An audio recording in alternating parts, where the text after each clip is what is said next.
Assalamualaikum warahmatullahi wabarakatuh. Saya adalah Pak Ridwan. Saya akan mengajar pengelolaan bisnis retail untuk kelas 12 PM jurusan BDP. Langsung saja kita mulai pada pertemuan pertamanya, yaitu tentang manajemen persediaan. Salah satu bagian perusahaan yang perlu dilakukan dalam memperoleh laba yang berkaitan dengan aktiva perusahaan adalah masalah persediaan. Karena persediaan merupakan bagian utama dalam neraca dan seringkali merupakan perkiraan yang nilainya cukup besar serta membutuhkan modal kerja yang besar pula. Kemudian manajemen persediaan menurut para ahli. Menurut STIS, persediaan ditujukan untuk barang-barang yang tersedia, kemudian dijual dalam kegiatan bisnis normal, dan dalam kasus perusahaan manufaktur, hal tersebut ditujukan untuk kegiatan produksi. Menurut Warren, persediaan barang dagang yang disimpan untuk dijual dalam operasi bisnis perusahaan dan bahan yang akan digunakan dalam proses produksi atau disimpan untuk tujuan itu.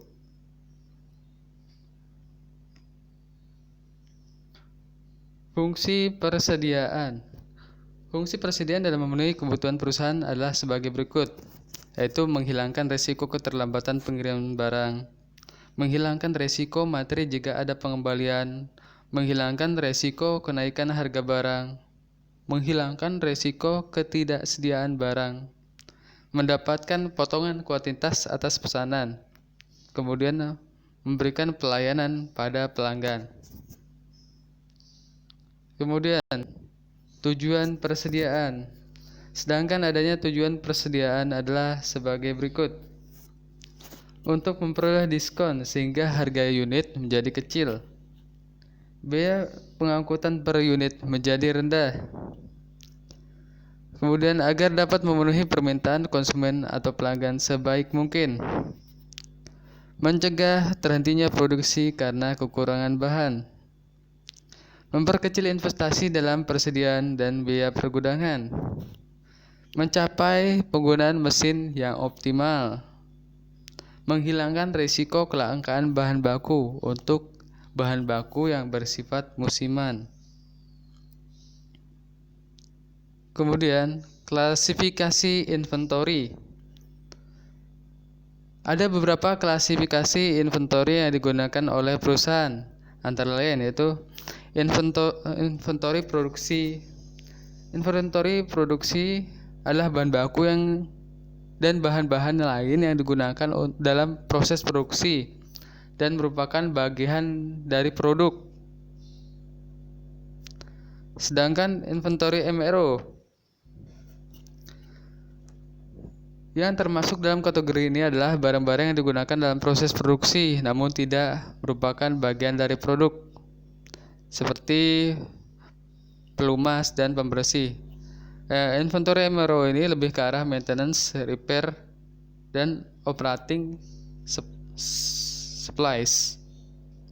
Kemudian inventory in process adalah produk setengah jadi. Produk yang termasuk dalam kategori inventory ini bisa ditemukan dalam berbagai proses produksi. Kemudian inventory finished goods. Semua produk jadi yang siap untuk dipasarkan termasuk dalam inventory finished goods. Sebagai contoh, swalayan yang menjual produk-produk yang siap untuk dipakai. Tidak ada proses pengolahan yang ada di sana, sehingga semua inventory yang dimilikinya termasuk dalam kategori ini. Selanjutnya, jenis-jenis persediaan. Berdasarkan fungsinya, persediaan dapat dikelompokkan menjadi 4 jenis, yaitu sebagai berikut. Batch stock, yaitu persediaan diadakan dalam jumlah besar yang dibutuhkan pada saat tertentu. Kemudian fluctuation stock, jumlah persediaan disesuaikan dengan jumlah permintaan yang sifatnya fluktuasi dan tidak beraturan. Jumlah persediaan tidak tetap dalam satu periode. Anticipation stock. Persediaan diadakan untuk menghadapi fluktuasi permintaan yang dapat diramalkan berdasarkan pola musiman dalam satu tahun. Selain itu, untuk menjaga kemungkinan sulitnya perolehan bahan baku. Pipeline inventory. Persediaan yang sedang dalam proses pengiriman dari tempat asal barang yang dipergunakan. Alasan memiliki persediaan yaitu laba yang dapat dicapai dengan meminimalkan biaya yang berkaitan dengan persediaan, meminimalkan biaya penyimpanan, dan mendorong perusahaan mengatasi ketidakpastian. Jika permintaan akan bahan atau produk lebih besar dari yang diperkirakan, maka persediaan dapat berfungsi sebagai penyangga yang memberikan kemampuan perusahaan untuk memenuhi tanggal penyerahan sehingga pelanggan merasa puas. Selanjutnya, biaya-biaya persediaan. Pemahaman mengenai biaya persediaan. Pengertian biaya. Dalam praktiknya, manajemen persediaan harus memperhatikan aspek biaya untuk menjalankan fungsi pengendalian. Pengertian biaya menurut Mursyidi, biaya adalah pengorbanan sumber ekonomi baik yang berwujud maupun yang tidak berwujud, yang tidak dapat diukur dalam satuan uang, yang telah terjadi untuk mencapai tujuan tertentu.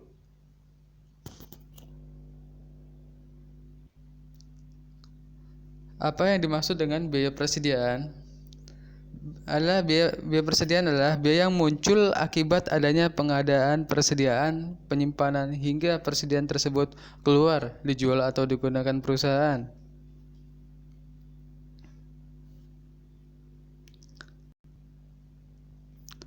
Selanjutnya, berikut biaya-biaya yang timbul dengan adanya persediaan, yaitu ordering cost.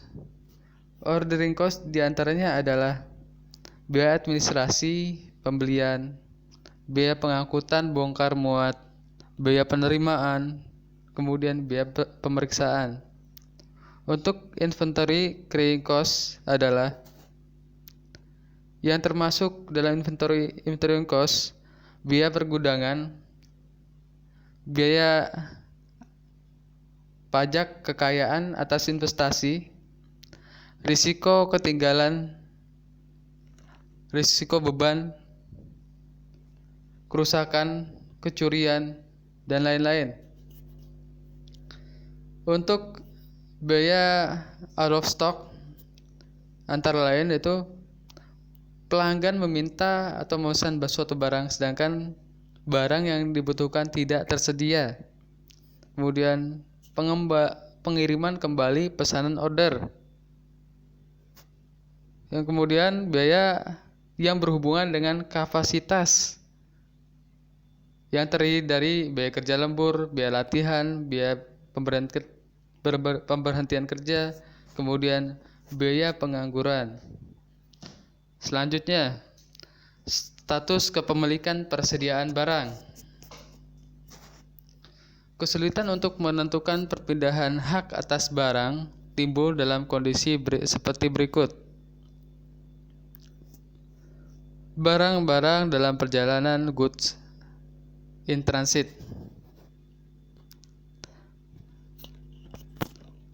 yaitu ada FOB, Free on Board Shipping Point. Free on Board Shipping Point yaitu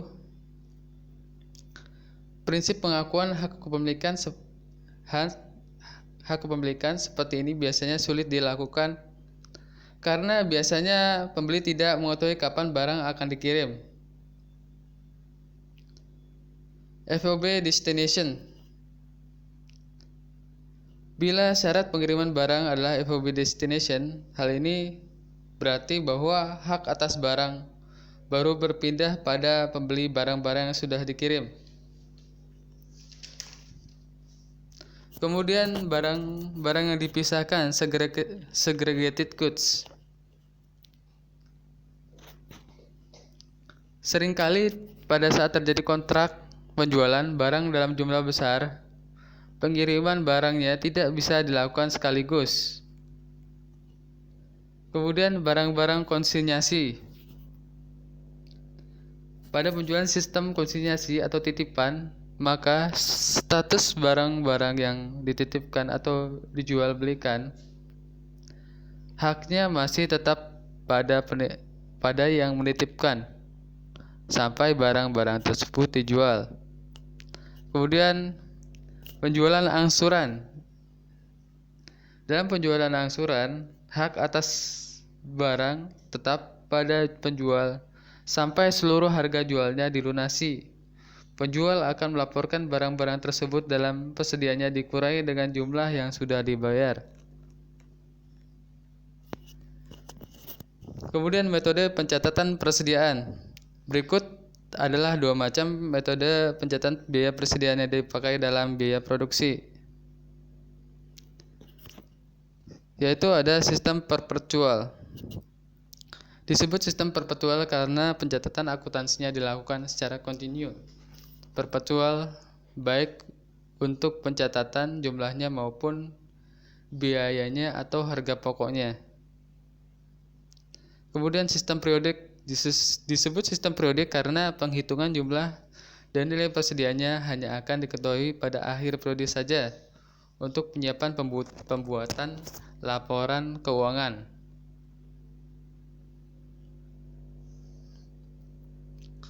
Yaitu keunggulan dari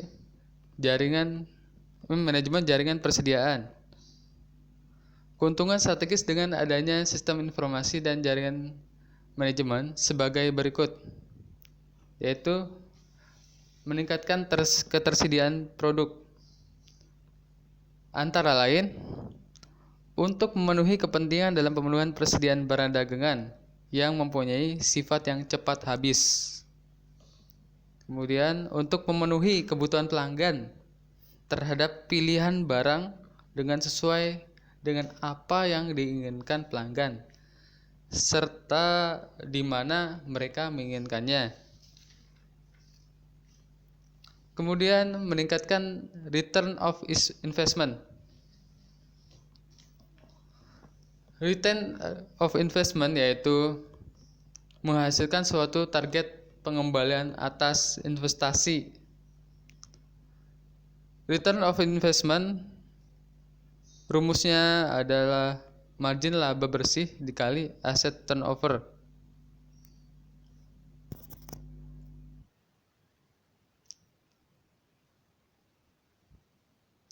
Laporan manajemen persediaan. Pada intinya, laporan manajemen persediaan toko retail berwujud semua data dan informasi yang mengenai dengan persediaan di gudang, kecepatan penjualan, jumlah pemesanan, pergantian pemesanan, ramalan penjualan, dan jumlah yang harus dipesan setiap SKU. Laporan manajemen persediaan terdiri atas bagian-bagian berikut ini. Daftar stok dasar. Daftar stok dasar menjelaskan setiap SKU yang merangkum bagaimana posisinya dalam gudang. Kemudian perputaran persediaan, yaitu pergantian persediaan yang direncanakan dibuat berdasarkan tujuan finansial keseluruhan dan digunakan untuk mengendalikan sistem manajemen. Ada ketersediaan produk, yaitu yang menjadi hal yang sangat penting bagi retail untuk menentukan berapa banyak produk yang harus tersedia, memerlukan keputusan manajerial yang rumit.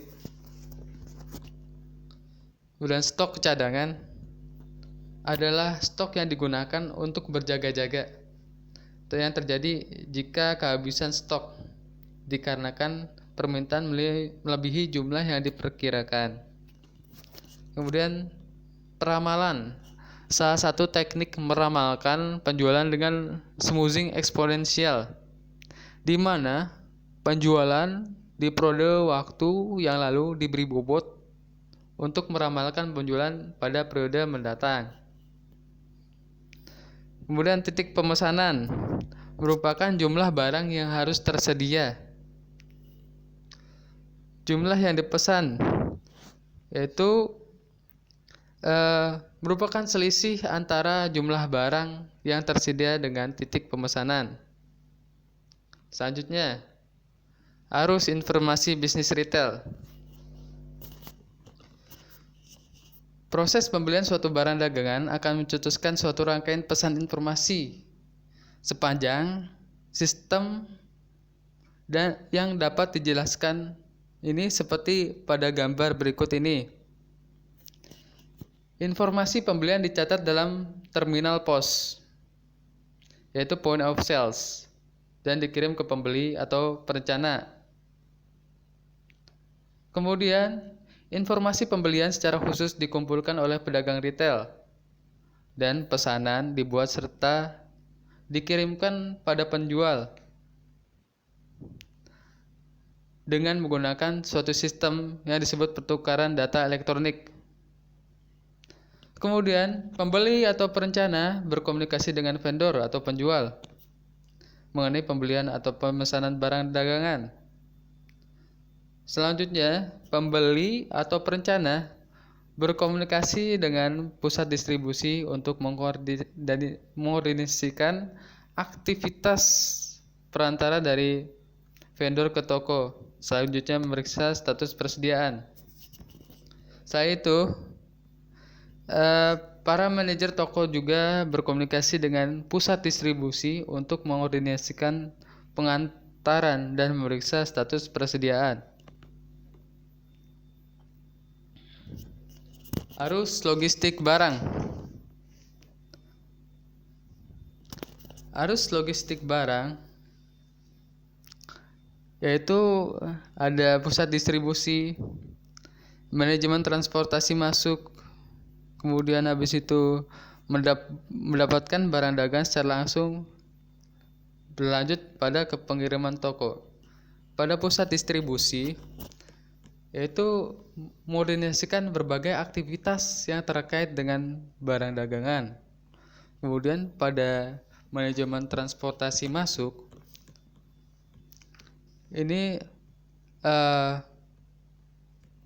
beberapa retail merundingkan produsen untuk mengkoordinasikan manajemen dalam mengelola agar biaya barang dagangan neto lebih rendah.